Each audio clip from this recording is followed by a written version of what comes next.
Hello friends, welcome to SQL Server tutorial. In this video, we will see how to set column alias. So column alias is nothing but setting an alternate name to the display column.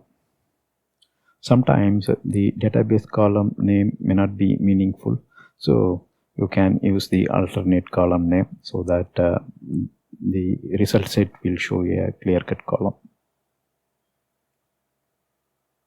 First, we looked at the simple select statement. We saw how to use star to denote all the column or how to pick a specific column. Then we saw how to perform sorting based on a specific column or multiple column, or how to sort in ascending or descending. Now let's look at column alias. Here if you see, select employee ID as ID. So this is the column alias. Then full name as name. So this is the actual column. You see 1. This is the alias. AL1, AL2, alias 2. So likewise, using the keyword AS, you can specify the alias. Country code CC. This should be usually in the reverse order. Sometime in database, people will name a column name as CC. So you will pick CC as a country code and you will give more meaningful name. Here anyhow we provided the short name just to explain how alias name works. For 6 we doesn't provide any alias. From test.employee and it is sorted by employee ID.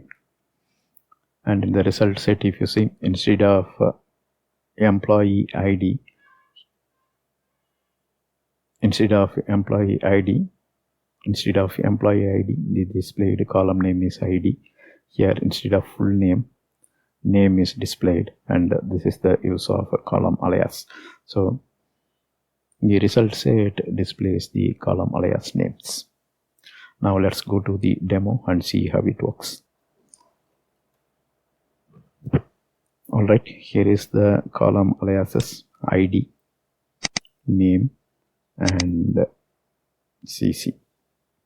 So this was from our previous query, and if you see, by default it displays the actual column name, but this time we set alias names. Now we will execute this and you can see ID instead of employee ID we are displaying it as ID. Instead of full name we are specifying the column alias name.